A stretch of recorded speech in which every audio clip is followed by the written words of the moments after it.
Hello and welcome to Dingers and Discourse, a Mario Baseball podcast. This is episode 17, and we got a jammed-packed session for you today. We got a recap of Big Balla Mode 4, big prizes, big money, and I loved it.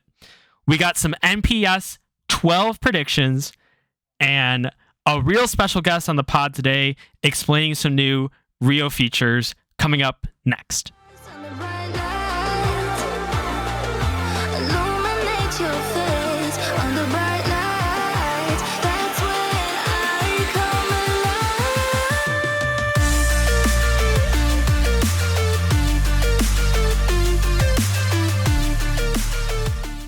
Welcome, everybody, to episode 17 of Dingers and Discourse.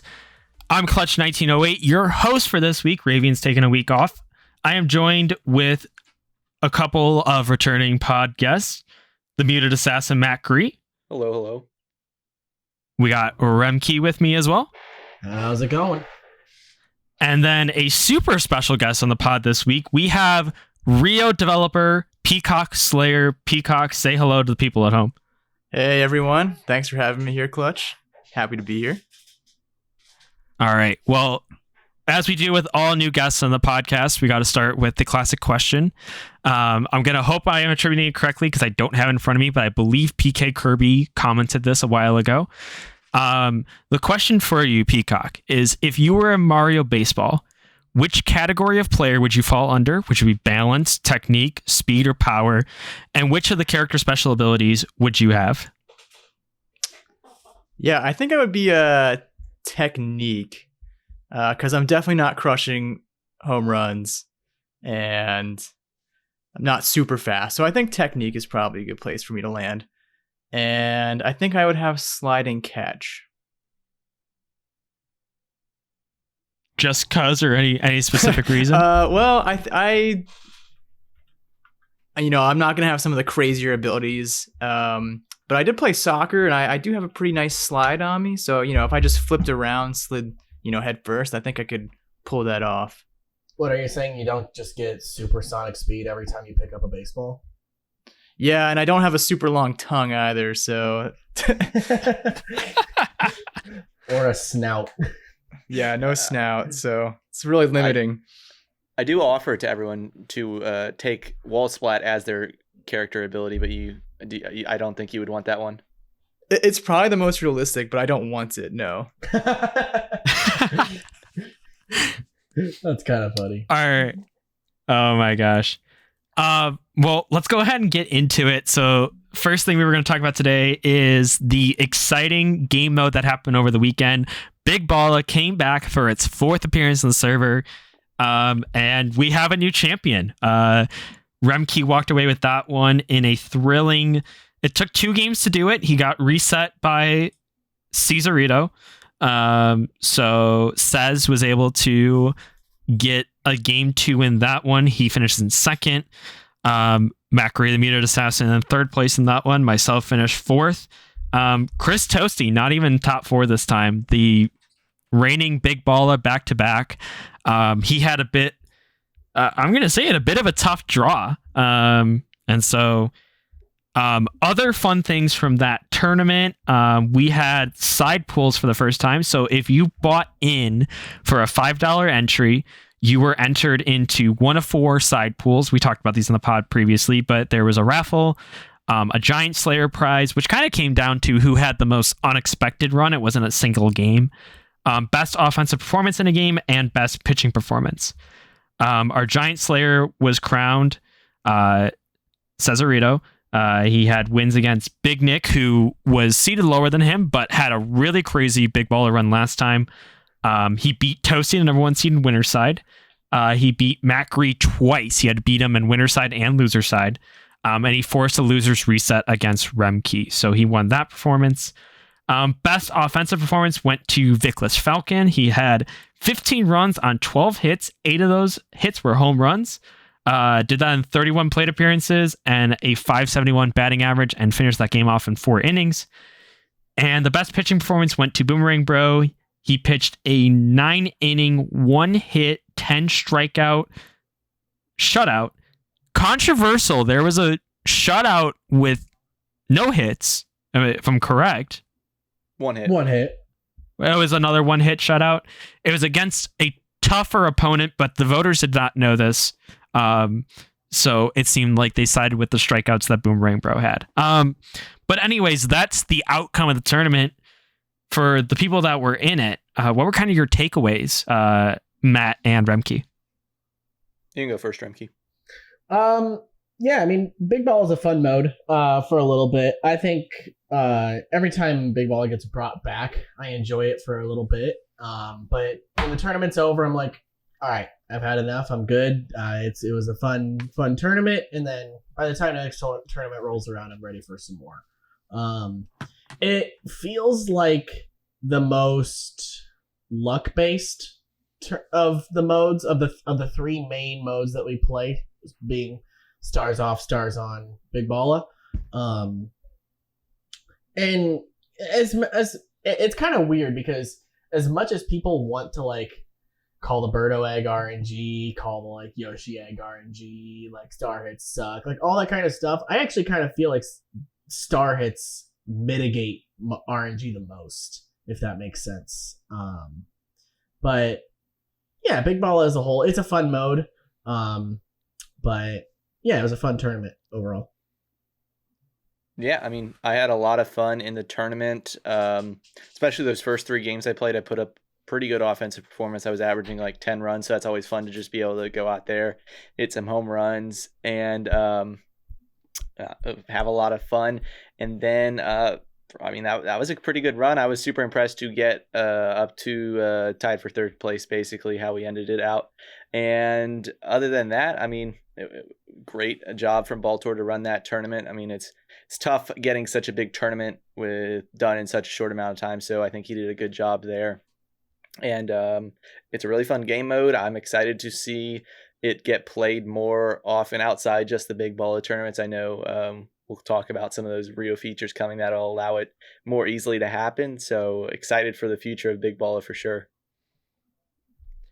Yeah, I think we were talking about it that, Remke, I think you're spot on that, Big Balla might be the most RNG dependent, but it opens up some crazy stuff. I mean, you just look at the bracket run, and I mean, I know we use some more subjective seeding. The big man Baltor, kind of just goes with some vibes for Big Balla seeding, but our top 4 was the number 2 seed, the number 8 seed, and then 13 and 14, which I still will say to this day, I think I was underseeded. Some people will say it was fine. I just had a good run. I don't know.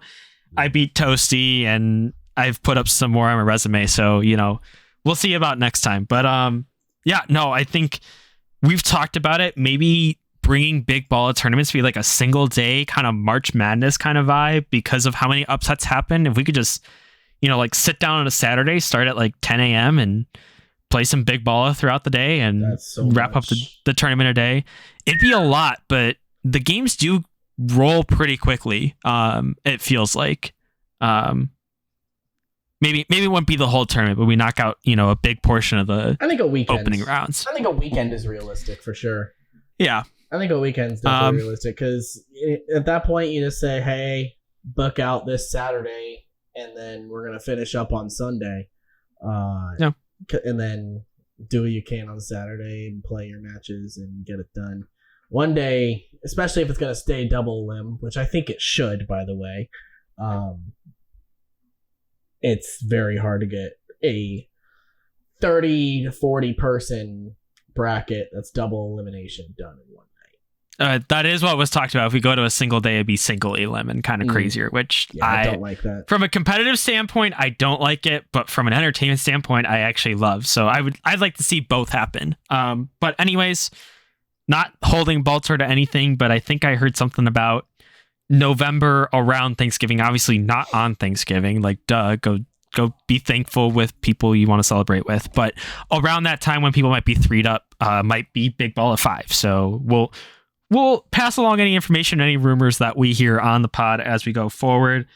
But that'll wrap it up for covering Big Balla Mode 4, which had big prizes, big money, and Baltor loved it, and I think everyone else did too. And again, we'll talk more about how Big Balla could become more part of a community in our letter segment about new Rio features. But before we head there, Let's go to NPSS 12. It is actively happening right now. The biggest Stars Off tournament in the server.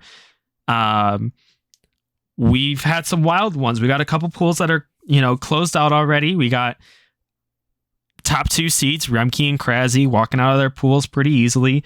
We have some upsets. Matt, just right before the podcast, you were upset by Maury to get knocked down to loser side in your pool. Oh, wow. So he'll come out in the 5th seeded pool as the winner side. We've seen some other fun ones happen. We saw Matty Ice was neck and neck with Howie Hour through like 5-6 innings, and Howie was looking like he was making Matty nervous, and then Matty turned it on. So, I mean, we've had some good ones, but I don't want to get too dragged down with what's happened so far. I want to talk about what our esteemed guests think will happen in the future. We got Matt and Remke that are, obviously very active in the net play community. And I would love to hear also from Peacock, who, kind of sees it from afar, what he thinks is going to happen. So why don't we turn it over? Remke, you are the number 1 seed in this tournament. So why don't you tell us what you think is going to happen over the course of the rest of the week? A lot. It'll be really interesting to see how all these pools shake out. This is by far the most stacked Mario Baseball tournament that there's ever been. Pretty much all the top players are in this. The only exception is Boomerang Bro, who dropped out last minute. But basically everybody else that has like a shot at winning this is in this tournament. And I think that's really cool. I mean, when you have players that are in the bottom of the pools, Matty Ice is the 8th seed. I know he hasn't played in a while, but it's Matty Ice 8th seed, Mr. Joe, who by the way got upset in his pool, and at the 10 seed, Flatbread at the 11 seed. I don't remember who the 9 seed is. Matty Ice is the 9 seed, and then you have Jason in that pool too. That's 12 seed. Your 8 seed is Chris Toasty. Okay, but I mean, Chris Toasty at the 8 seed, that's someone that's in genuine contention for winning this tournament. Same with Matt Gree. There's a lot of people that are really good that are playing in this tournament. And once we start getting out of pools and start getting into these big, heavy hitting matchups, it's going to be really interesting to see how everything shakes out. I mean, I think Toasty and Matty Ice are projected to play against each other, if I'm not mistaken, in bracket once they get out of pools, assuming they both get out on winner's side. But that'll be a really fun matchup to watch, kind of see a bit of the new guard versus the old guard of it. And of course we've got the return of Cactus. We got Hells, who I believe was grossly underseeded. Even though he's the 6th seed, I think he was still grossly underseeded. It doesn't matter too much considering I think he should have been the 3 seed, but considering the 6 and 3 seed will end up playing each other anyways, it's not that big of a deal. Hells just has a slightly harder time getting to that match. But yeah, I think it'll be a really fun bracket once we start getting into top 16, top 8, and seeing how everything plays out. Yeah, it's funny you talk about the seeding with Hells and myself as the 3 seed, and I actually, I agreed with it, as I was projecting things out and things like that. I was bumping Hells up to around the 3 seed, or if Boomerang Bro was staying in, I had him at the 4 seed. But even though he hasn't played a ton, he's been active in some tournaments and things recently. I thought he deserved a little bit more of a bump than say Cactus, who, well, you have to respect him. You can't seed him, whereas Elo says right now that would just wreck the tournament. Right. He probably didn't deserve as much of a bump because he doesn't have even tournament results to back up if he's in form or not. Right. But I think if you talk to Hells and I think we wouldn't have minded flipping spots. In my pool, depending on who wins between Sam and T-Bling, if I see Sam, I think I have, in terms of mid-tier players, I think Sam is one of my worst matchups. I think he finds a way to get games off of me every once in a while. And if you talk to Hells, he's a bit worried about seeing Face if that comes to fruition in his pool. If Face has given him a real good matchup the last couple times they played, whether it's Stars Off or, the Stars On or Stars Off All-Star game, Face beat Hells. Like, so it's funny that you talk about, it doesn't really matter for how we get there. I could honestly say the way the seeding shook out, I don't think the two of us would mind flipping based on the matchup. So, and that just tells you how stacked all these pools are. Like I said, it's not a cakewalk no matter what seed you are. You're probably going to seed someone that you're not excited about seeing. And so I think that's very interesting. Matt Gree, obviously, like I said, you suffered a defeat to Mori, unfortunately. You still got a shot to come out on the loser side. What is kind of some things that you're looking forward to in this bracket? I mean, I was looking forward to coming out on winner side, but now we're looking at possibly making a loser's run. It's going to be real difficult. My goal coming into every tournament is a top 8 finish. Still doable. We'll see how the rest of the bracket shakes out. Outside of that, I'm really looking to see how these players who aren't as active, Cactus, Maddie, even Jason, who's not, I know he plays Dinger City, he doesn't play net play as much.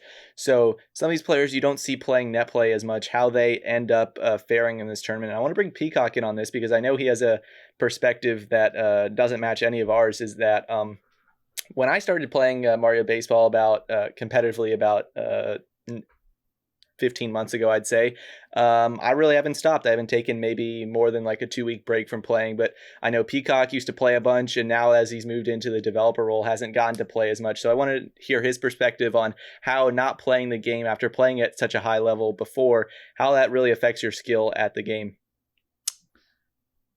Yeah, it's a good question. I mean, definitely, I still do play the game on like weekends, usually locally. Still, I would consider it a pretty high level with my friend who I play with. But obviously not like tournament level focus. I think for sure the biggest difference is being more selective with pitches. I mean, it's easy to get lazy when you don't play for a while. You might swing at stuff you typically wouldn't if you were a little bit more focused. I do think that's something that Matty Ice does really well, is even though he does take these long breaks, he is able to mentally focus on the games he's playing very well. We saw that at the Dinger City meetup. I mean, some of those games, it was terrifying to watch. I mean, he just gets so locked in. So I think if you're going to take long breaks like that, it's important that when you do return, that you are able to sort of hone your focus back on the game. Other than that, I mean, I think, at its core, it's kind of a simple game. I'm sure some of the timing for slices, especially, you might lose if you have that originally. I wasn't really in the slice era, so that's not something I have experienced, but some of the frame specific things I think you might be a little rusty on having coming back. So it's the small things, but at its core, it's a simple game, which is also why we love it, right? Like there's not too much to it. So I think anyone who returns to the game definitely still has a strong chance of winning, just as much as someone who's, grinding every night. So yeah, I mean, we saw it at the Dinger City meetup. I would say 3 out of the 4 semifinalists were not playing the game at a consistent level. Yeah, it was you, Peacock. It was Cactus, who had at that point he was kind of in his break from net play, and Maddie, who was in the middle of baseball season.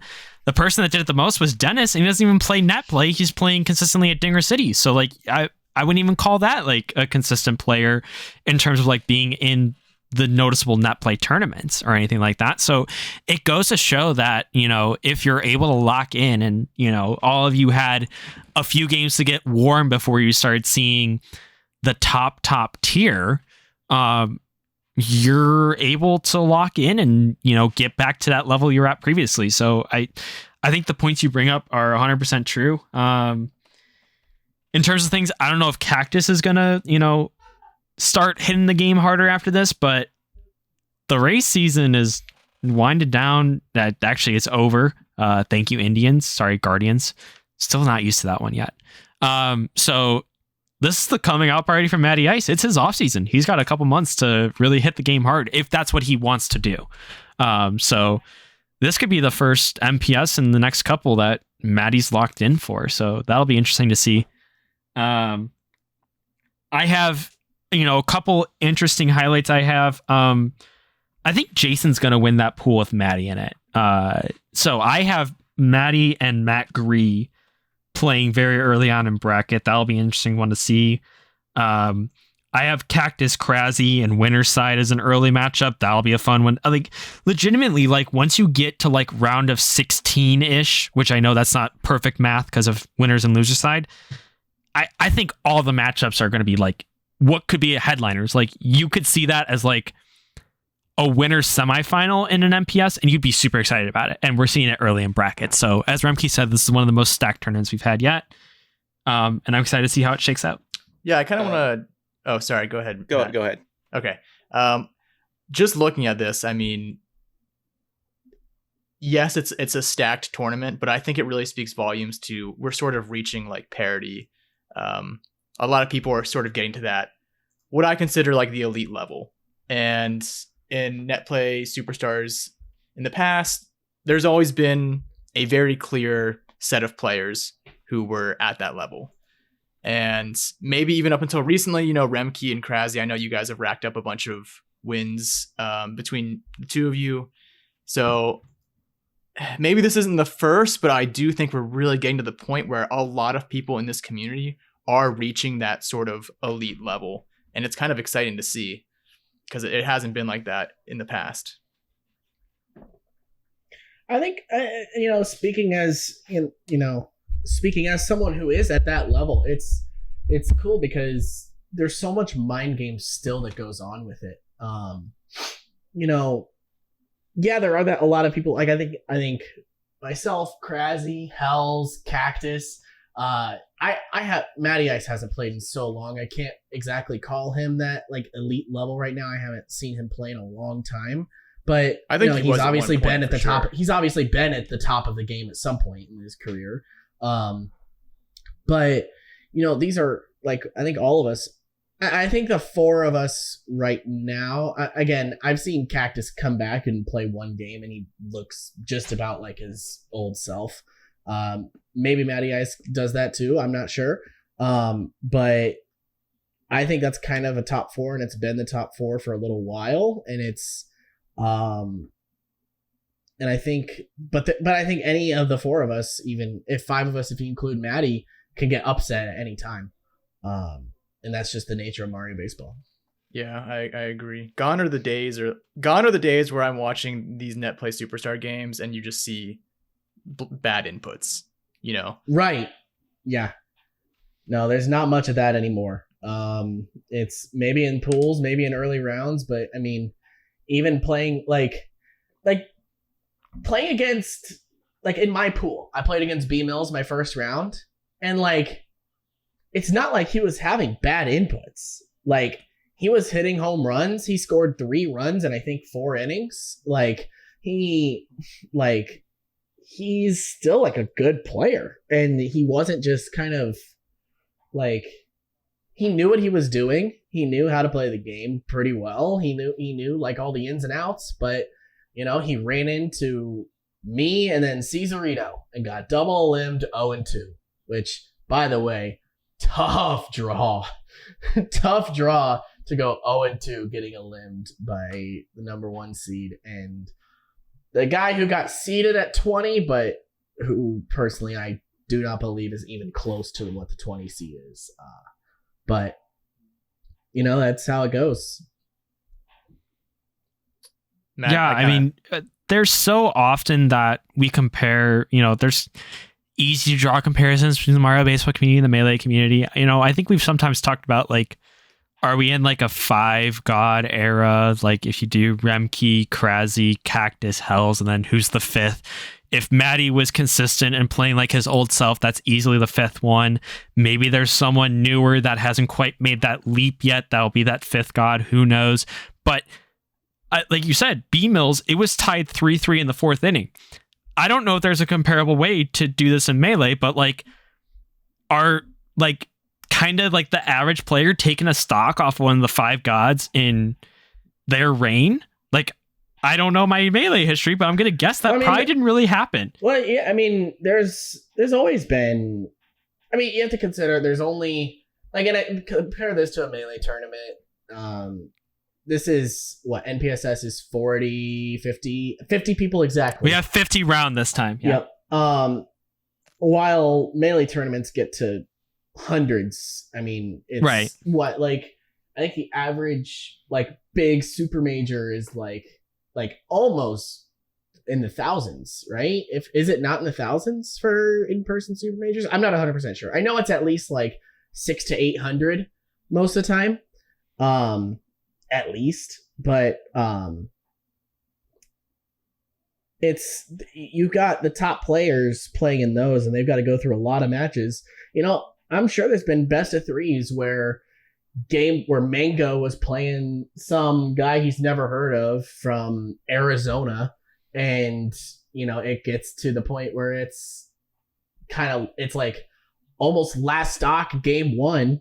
And Mango will pull it out and get the win game 1, and then just 4 stock in game 2. Sets over. Yeah. You know, like it sometimes that's just how it goes. Sometimes it just takes you a second to get acclimated to the game, catch your footing, but once you do get that, and once you start understanding what your opponent's doing, and then you just take off. But even still, I think, like I said, I think we might have that like top tier, but I think there's a much more defined second tier and even third tier below that. And I think that we talked about it. You know, you said Toasty at the 8 seed can make a run and win it. We have former champs all the way down to, I don't even know what Walrus is seeded off the top of my head. I guess he'd probably be the second seed in the... He's seeded at 14, I want to say. Baltimore's probably a lower seed, right? Yeah, I mean, like, we're getting down towards the 20s, and we have former champs that, realistically, I will say, if they got hot, I mean, we saw Walrus in Tournament of Power. I know that, you know, took out some of the top people, but he got hot, and I saw him in finals. Like, these guys can still win tournaments. And so, you know, there's, like I said, I think Peacock is spot on. Of, you know, we may still have our quote-unquote favorites, but it's not overwhelmingly like it was before. There are scenarios in which the favorites might not even be in it at the end. Like I don't think anyone would have told you that Clutch, Muted Assassin, Remke, C's would have been your top 4 for Big Balla before looking at that tournament. Yeah. So yeah, I think that'll... Oh, go ahead. I mean, the parity now is just not what it used to be. As someone who's been around in the community for a long time and playing in, I think I might be the person who's played in one of the most amounts of NPSSs. I think Walrus has played in every one, but I'm up there with only missing 3 of them. So, I mean, it's just crazy to see how close the top level of play has gotten between players over these last couple months, especially.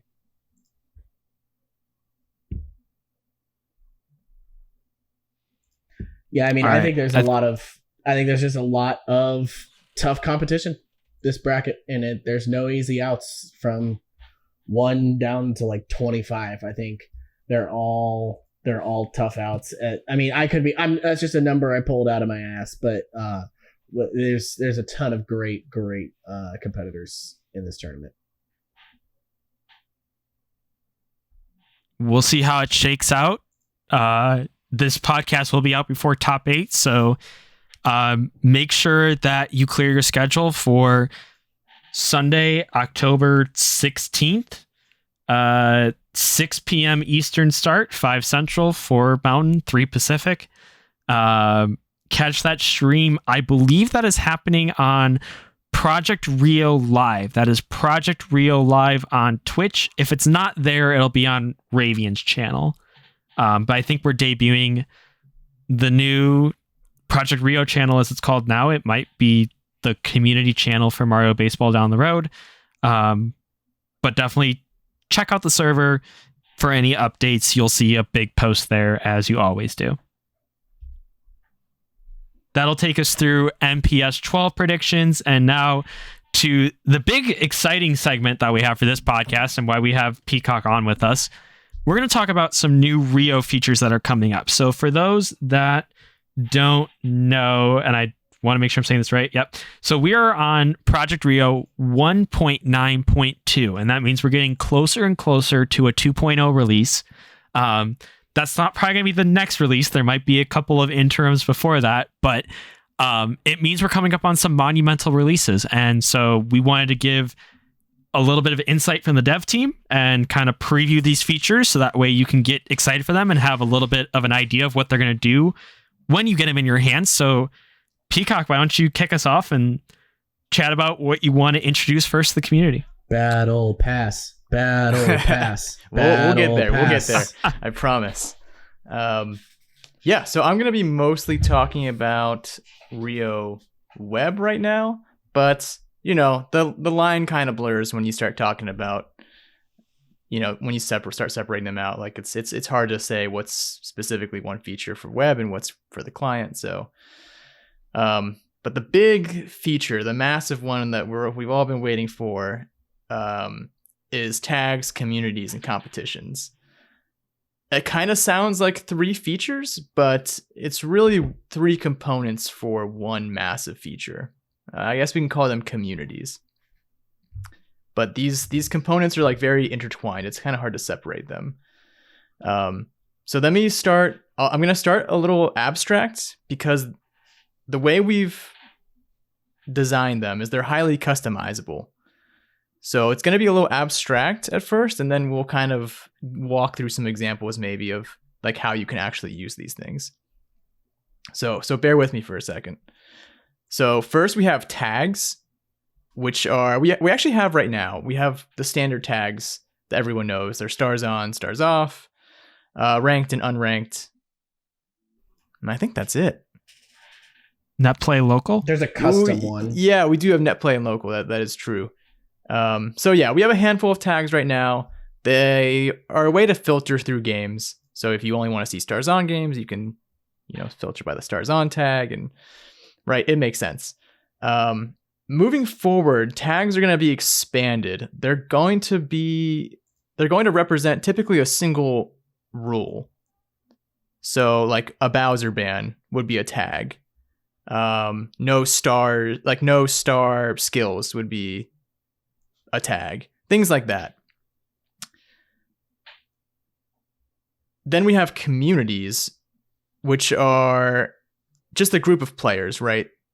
This is pretty easy to understand. It's a group of players, and communities have competitions inside of them. So like the official community would be the game modes we have today, right? Like stars on, stars off, and I think we're going to actually have a randoms competition as well. So it's the players and the competitions that make up these communities. Communities can be private or public, so you can make a private community that's invite only. If you have some sort of exclusive set of people you want to play with, like maybe like an invitational. You could add the users you want to be part of that. They would get like an email, and they'd have to accept through the email to join the community. Or you can make a public community, which anyone can join if they have like the link to your community. I already mentioned there's going to be like the official community. So those are going to be communities that everyone is automatically added to by default. So everyone's going to be in the official communities, barring like a ban, which is also built into communities. It's pretty cool. And then there's competitions. So to round this out, there's competitions, which are a collection of tags to like represent a formal competition. And those can be seasons, which have an ELO ladder associated with them, leagues, or a tournament, both of which do not have ELO ladders associated with them. So you could make a community with a season competition, and it will have a ELO ladder built in. Any game that gets submitted with that competition tag is going to automatically update some sort of ELO leaderboard. Well, not some sort of ELO leaderboard. We have ELO leaderboards. Okay, let me take a break there. Yeah, go ahead. Yeah, so is that implying the future existence of more ranked leaderboards? Yes. So the line between ranked and sort of elo is going to get a little fuzzy. Ranked is really going to be like the official community. So like the elo leaderboards that are in the official community is going to be like sort of ranked. But this does open the door for other like unofficial elo leaderboards. So, like Toy Field, Big Balla, if those competitions wanted to have elo boards, they could, and they would be maintained just like the official ones. Interesting. What would it take for someone to set up their own competition or their own league? Yeah, that's a good question too. So when you make a community, we're probably going to initially have a very basic like web page for making a community, sort of like how you register a Rio account now. So you would just go to that web page, you would fill in the information for the community, like whether you want it to be private or public, and then just click submit, and then boom, you have a community. If you've invited people, the invites will go out. Done. When you do that, it makes a tag for the community. Then you could make a competition, right? Another simple web page. You'd fill in like, is it a season? Is it a league? Then you would probably have like a drop down of all of the tags you could pick for it. So like if you want that Bowser Band tag, you would add that. If it's Stars On, you would add that tag. So you kind of build up a rule set. Then when you hit submit on that one, you make a competition tag.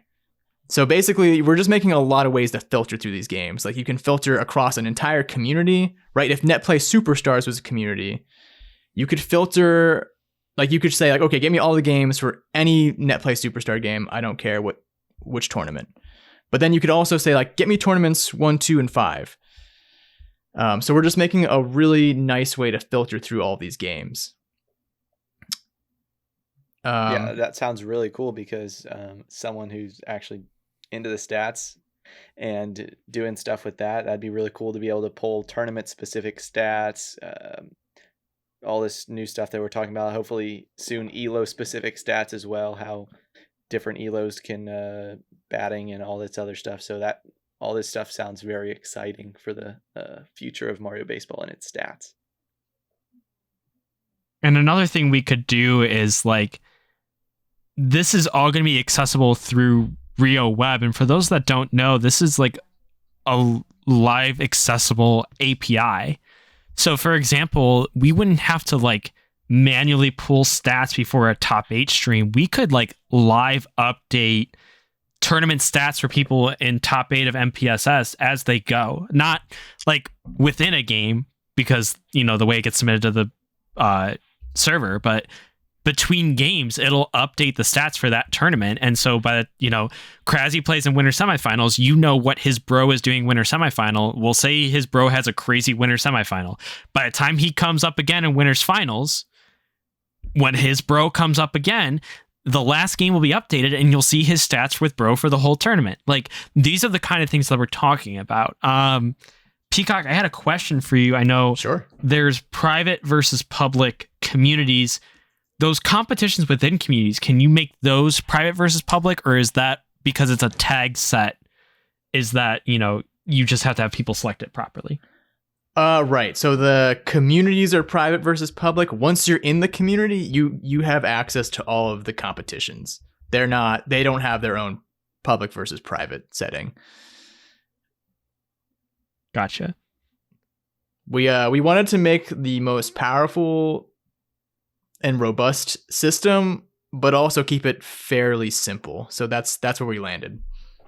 Yeah.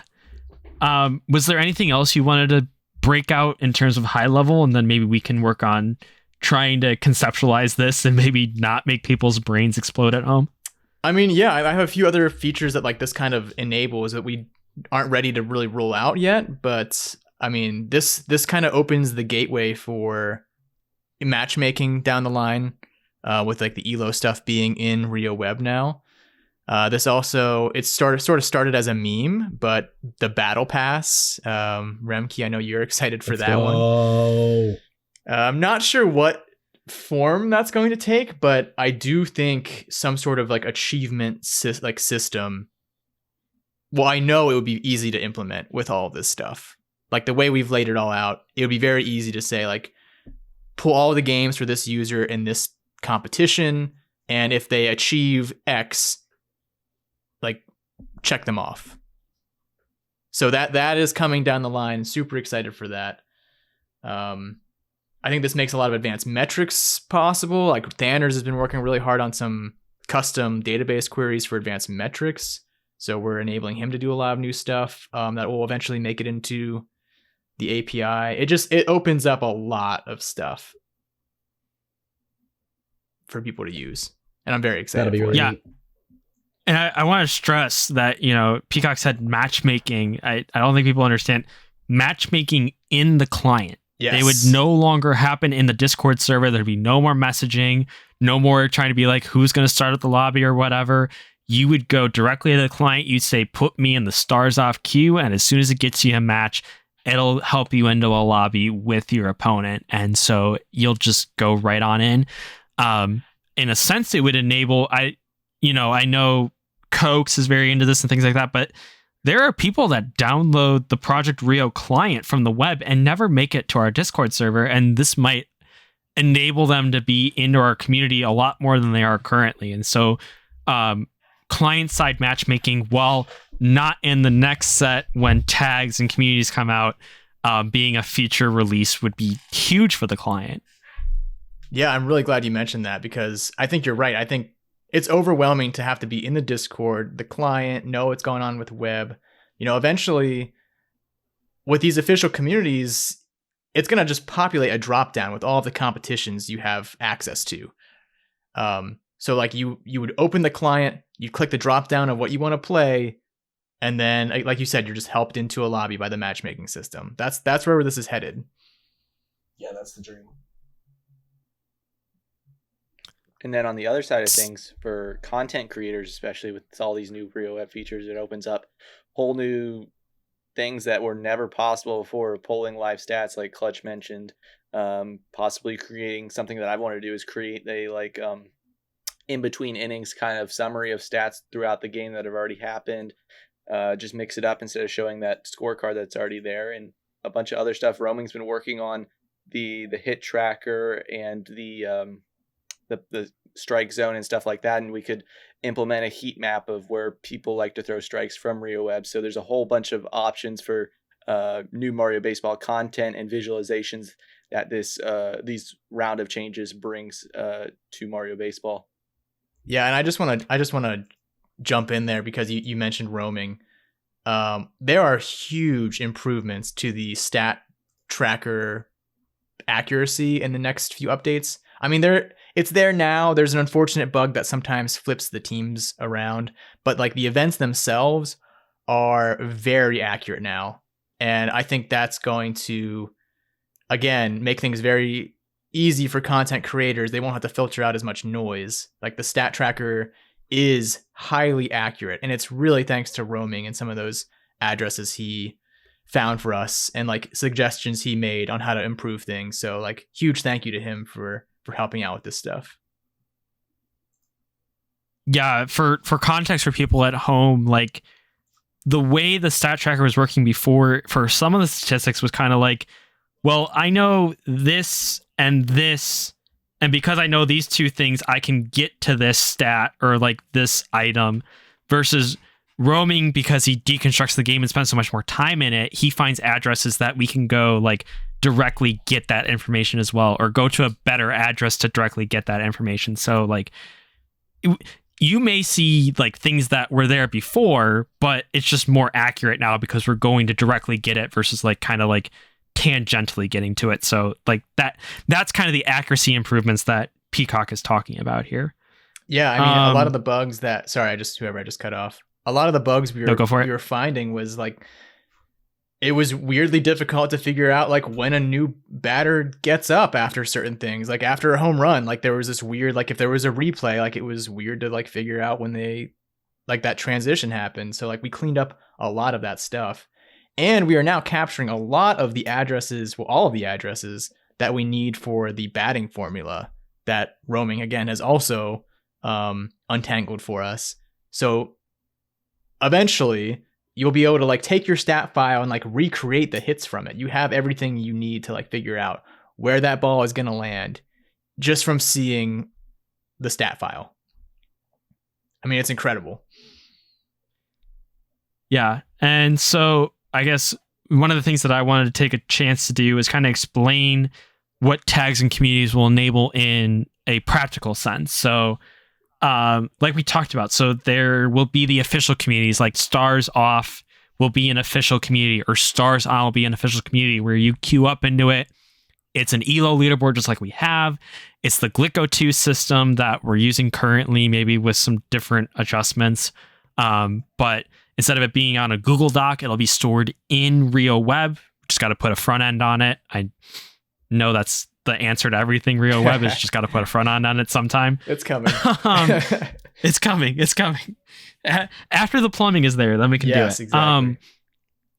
But so like it won't be stored in a Google Doc anymore, which will, streamline things. You'll have like NCL, Stars Off Classic League, where that will be a community. And then, the tags for games you play within Stars Off Classic will probably be like Stars Off, Star Skills On, duplicates. Maybe we'll have and then that'll roll up into a tag set called Netplay Classic. Things like that. And then like within that community, and this is something I was going to talk about for content creators, is then those games are all filtered, and within the community, if you have a competition, like say, Legend League is like the top league in Netplay Classic, we could pull stats from Legend League. We could also run like an ESPN ticker at the bottom of a stream that like scrolls across past scores that have been submitted to the database. We can't currently do that because if you want a specific competition, you can't find those games easily without like knowing the exact person against the exact opponent and the exact, in some cases you need like the exact time that the game happened. It's not automatable. But when we have these tag sets and the communities, you can pull a specific tag set that you want to display the scores of. And, like say, for example, it might be happening right now still, Tuesday Night Baseball for National Netplay League. All the National Netplay League scores from the past week could be displayed on a ticker so people can stay up to date even if they don't see the games live.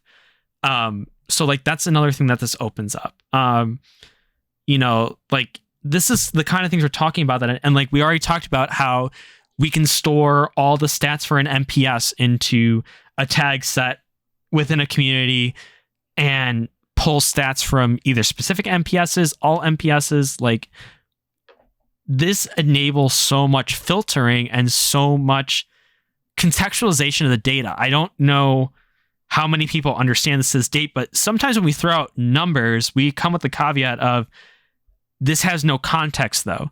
It's just Stars Off game. Well, Stars Off encompasses a wide variety of differences, a wide variety of ELOs, a wide variety of competitions, a wide variety of rule sets. Theoretically, if you're not pulling from ranked, you could be pulling from duplicates and things like that.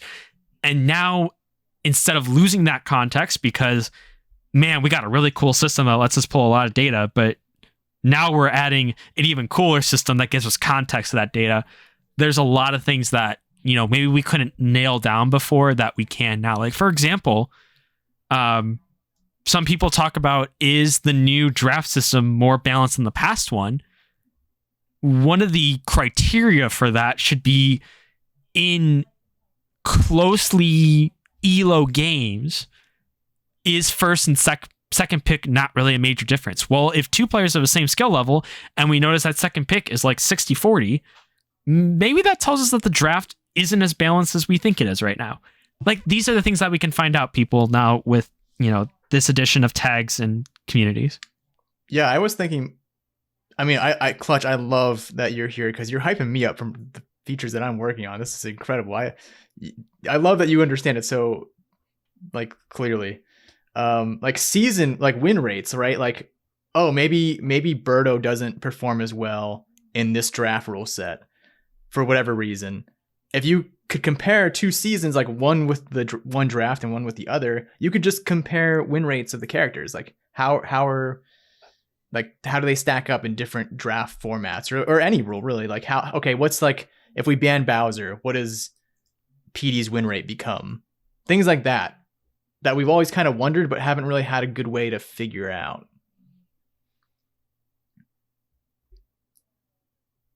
Exactly. I mean, this is just such a big advancement to implement now. I mean, and for the future as well, getting even more stuff as it comes down the road. I'm super excited for everything that this has to offer, because like we only have a couple people working on the project now. If we get more people into the project, I know they're always looking for more people. So if you're inclined and know how to do some of this stuff, that's always helpful. But like, even as someone like me who's not like super involved, but I'm in some of the discussion, some of the code, doing some stuff, pulling stuff from the database, that's just super exciting for all this new stuff to be added, because it's easy to get involved, and you can do quite a lot. I know we've had some of these OBS things that have popped up to help some streamers. We've had Poke Bunnies made some scripts that help players pull their stats, and just the future of Project Rio is looking super exciting. Yeah, and thanks to anyone who has been using this stuff. I mean, yeah, even if you're not actively developing things, just using the stuff we are making, even if it's not perfect, I know there's definitely some pain points now, but just seeing how people are using it, hearing the suggestions, figuring out where the pain points are, is so helpful for us. Like it really helps guide us when we're making this stuff. So, thank you to anyone who is currently working on it. And yeah, like if you want to jump in, please like reach out to me or John or Cokes. There's lots of great stuff in the pipeline still, so we'll take all the help we can get. Yeah, like, we talked about it, Peacock and Cokes and John John doesn't even really play. John's never Peacock played a game. And Cokes, he's never played a game. Peacocks and Cokes has played previously, but they're not in it now. There's things that they're doing in development that they don't realize that an end user would want to see. So like, for example, Peacock, we hopped in a call the other day. I was just watching you guys do some work, and I was talking about something that I was thinking about using the database for. And I showed you I was going to like one endpoint in the API to get the most recent game played, and then I need to take the ID from that last game and plug it into the detailed stats endpoint so I could grab character stats. And theoretically, I would want to create a script that would replicate like the game summary, the book, and make that into like a bot command, which is really cool. And you saw this and we talked about it. It's like, well, now I realize if we can combine these like 2 endpoints in a way, we can make this even easier for you. Don't even have to jump through hoops. If the developers see use cases like that, they'll find a way to get it in the database to make people's lives easier. So like, even if you think, man, I don't know the first thing about how to like make this better, if you can just think of new and creative use cases for what is already there, that opens up possibilities for the developers to use. So like, let your imagination run wild, and always come ready with the caveat of, we are just 3 people doing it in our free time, and we only have so much ability to do things, but they always love hearing new ideas and they love implementing things where they can. I would say that we are very spoiled in how connected to the community they are and how willing they are to sometimes just take our crazy ideas and run with them. Yeah, thanks, Clutch. That was very nice of you to say. So yeah, I'm excited. I think, we've been working on this for a long time. As you can see, it's like you can't release part of this feature, which is why it's kind of been quiet from like the official sort of pipeline, but we really are approaching like this sort of like horizon where we can release a bunch of stuff now that the plumbing is there, like you said, Clutch. So I'm like super excited for it. Yeah, I mean, Rio Web obviously is super successful and super helpful, but like that was almost kind of like a soft like beta launch, more or less. This is kind of like the real like coming out party for Rio Web. This is I mean, I'll let anyone debate with me otherwise because I don't know the full history, but it may be the biggest release and feature added since auto golf mode to the client. Yeah, probably for sure. So that's the kind of hype you should be having for this. If you don't have it already after listening to all the fun things that we've talked about. And I will say, I mean, we didn't really talk too much about the client. I'm not as involved as that, but in that development. But Cokes is also working on some cool stuff for the client. So, it's good news all around. It's a good time to be a Rio user. I'm sure everybody will be happy when we find the quick fix for desyncs and having to avoid the whole process of resetting up a match. Yeah, and that's probably Cokes' highest priority right now. He is working hard on that. So I don't think it'll be long before he finds it. So I know everybody's kind of waiting for that one, but fingers crossed. That's a tough one. I know he's been working hard on that. Yeah, we were talking about it on stream last night because we had a crash and we're like, there's two things that they want to do. The one is just squash out all the crashes, period. And the second is, if there is going to be some minimal crashes, like you said, just kind of having the ability to take the crash stat file and just reset the game from the point of crash and go from there. So I know all of you are working super hard on that, and we look forward to the day it happens. But until then, as I said on stream, you guys have given us enough information to actually be able to recreate these games without like having to film them ahead of time. So anybody can restart a game from the point it crashed with the information we have right now, which is a godsend in of itself. Anything else we want to talk about before we wrap up for the week?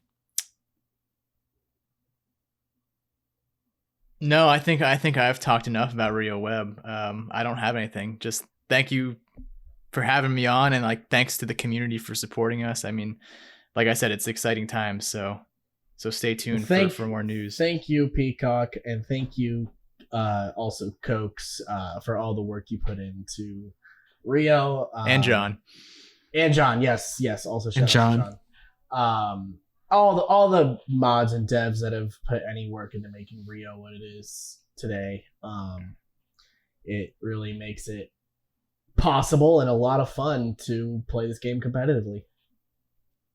Yeah, one thing I want to say is that they've done a great job. You think a year ago we had none of these features, and now we're looking at a database full of thousands of games of stats, and it's really opened up a lot of options to the community. And if you want to help make this possible, you have to check out the Project Rio Patreon, because I know I'm a supporter. A bunch of people are supporting Project Rio on Patreon, and it really helps fund the servers that store this information, support the developers in any way possible. So definitely check that out. And thanks to John, Peacock, Cokes, and everyone involved in this project, because it's just transformed Mario Baseball into a possible, it's definitely just transformed it into like an up and coming esport because of all this data that we have available to us. I just had my Rio Patron plug assassinated by the muted assassin. He took it from me. I will say, I do want to jump in and say I do appreciate the plug. There are some cool patron perks coming that we haven't nailed down yet, but this kind of stuff with like the achievements / battle pass, communities, we're not sure exactly what it's going to be, but patrons will be getting some cool stuff when all of this lands. So,